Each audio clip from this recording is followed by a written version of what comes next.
মধুর কণ্ঠে আমাকে কে কৈতর বলে ডাকলো বউ? এই কি শুরু করছো তুমি? হ্যাঁ, আর এই সারাদিন বউ বউ বউ, এত বউ বউ করো কেন? আমি না তোমার অনেকবার কইছি আমি তোমারে বিয়া করতে চাই নাই, আমার বাজানে তোমার সাথে বিয়া দিছে, বুঝছো? কত সুন্দর লাইফ ছিল আমার, একটা নালে আমি ভুলই করছি, এর জন্য এরকম একটা ছেলের সাথে বিয়া দেওয়ার কোনো দরকার ছিল? আর কোনোদিন আমারে বউ বউ করে ডাকবা না, বুঝছো?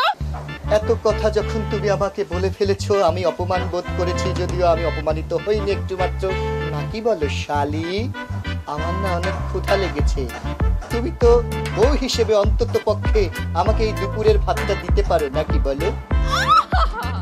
ভাত রান্না করার জন্য আমি রেডি করে রাখছি, নিজে যায় বাইরে খেতে পারলে খাও, না পারলে নাই। আই চল। কি কথা? বাবু বাবু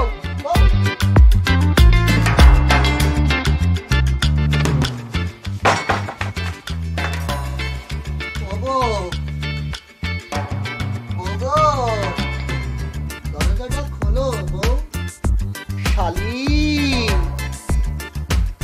ও শালি, দরজাটা খোলো, কারণ তুমি তো আমার আধা ঘরওয়ালি। তোমার আপানায় রাগ করে বসে আছে, তাই বলে তুমিও আমার পরে রাগ করে বসে আছো। খুলবা না? তাহলে একটা গান শোনাবো, তাহলে খুলবা? চিরদিনই তুমি যে আমার, যুগে যুগে আমি তোমারি। পছন্দ হয়েছে শোনা? বউ বউ বউ।